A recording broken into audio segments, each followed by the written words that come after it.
His name is Samyaza, and he was one of the first angels ever created by God.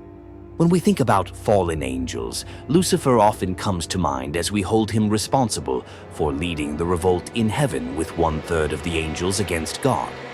However, what many do not know is that his sin wasn't the gravest of them all. Samyaza's was. In this video, we will expose the dark and hidden truth about this evil entity that existed before time itself. But before we proceed, take a few seconds to like this video and subscribe to our page so you can get quick updates weekly each time we release a new episode.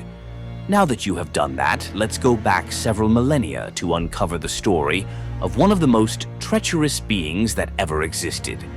God is credited as the creator of all things, including the angels who made up part of the heavenly hosts. One of his earliest angelic creations was Samyaza. Who was he, by the way?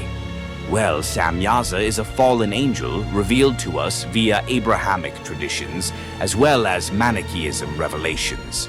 This fallen angel was the head of the Watchers. In Hebrew, he is called Samyaza or Samyarus in Arabic.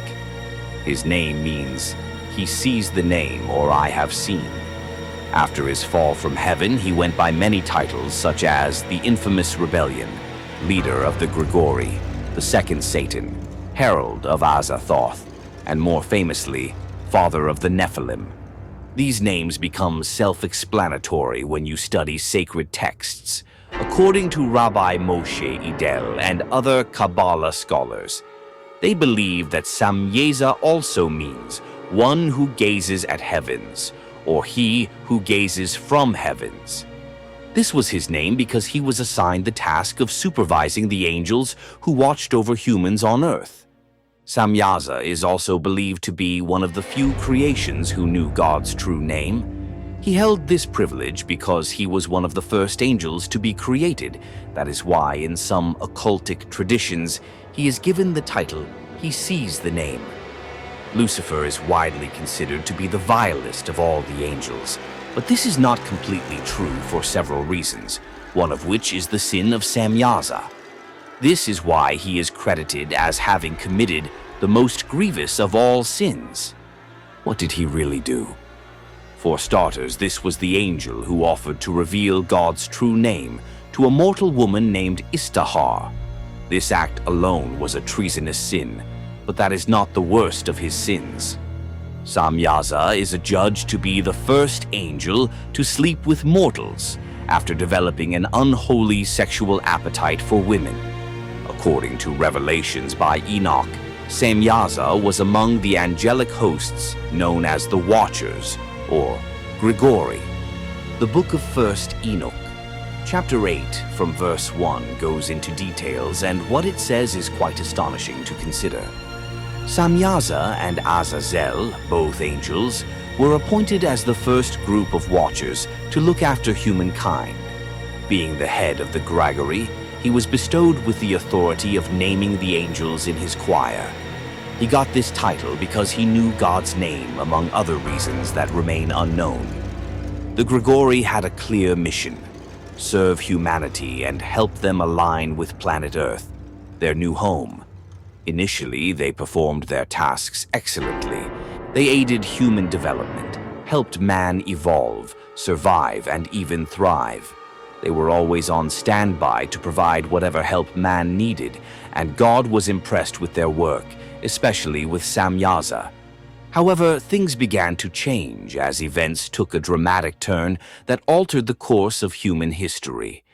During the course of his work, Samyaza began to observe the changing nature of man as he adapted to the planet, but the main object of his attention was on female mortals. Initially, it was amazement, which eventually snowballed into attraction until he was consumed with lustful urges which he couldn't control. He was amazed at how attractive their bodies were, how their skin glistened in the sun, and how their structure was geometrically crafted to perfection. Members of Luciferian order argue that he was cast under a spell. They claim that Nama, one of the first female creatures of divine nature who rejected Adam's advances, transformed into a beautiful woman, and tempted Samyaza. In their narrations, Nama is the spirit of female sexuality who could transform into a sexual being that even other divine creatures couldn't resist. They claim Nama seduced Samyaza, but he rejected her advances initially.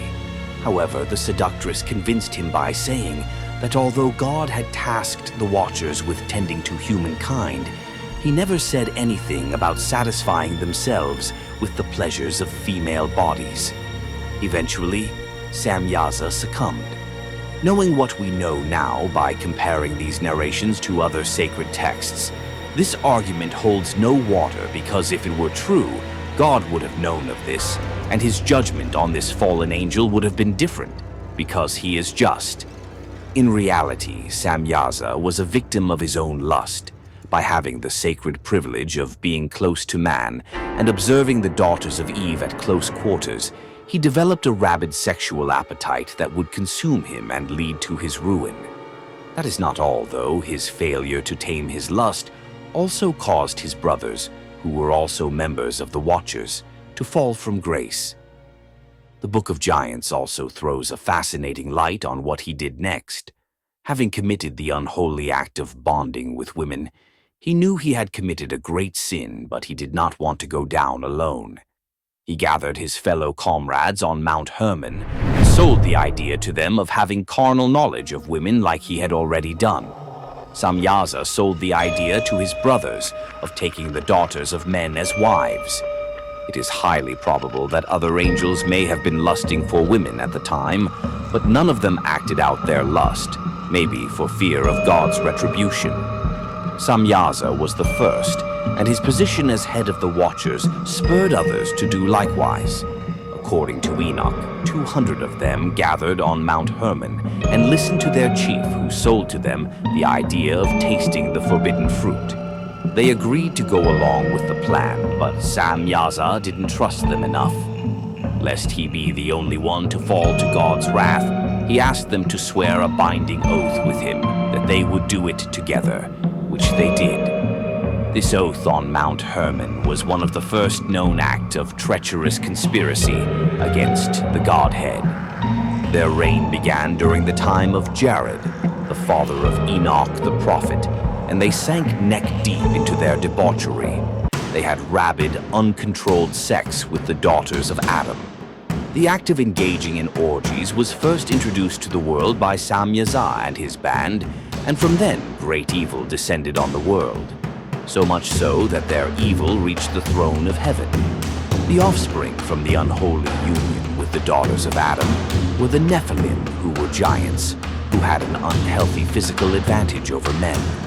They were big, fast, strong, and very cruel. There was no mercy in their hearts, and they killed, maimed, raped, and destroyed everything on their path. This continued until God had enough and poured out his vengeance from heaven. These events are chronicled in the Book of Enoch, chapter 8, verses 1 and 2. In the Book of Giants, discovered at Qumran, we are told that Samyaza had two half-breed Nephilim sons, named Ohia and Hahia, who were as rabid as their father. Besides having half-breed children, the Watchers shared forbidden knowledge of science, art, celestial mysteries, and heavenly secrets which God never wanted man to know.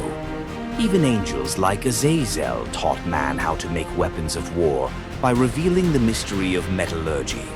The story of Azazel will be told in a later episode, so stay tuned. In occult covens, there are also stories of Samyaza's evil and ego, and about how he was so ego-driven.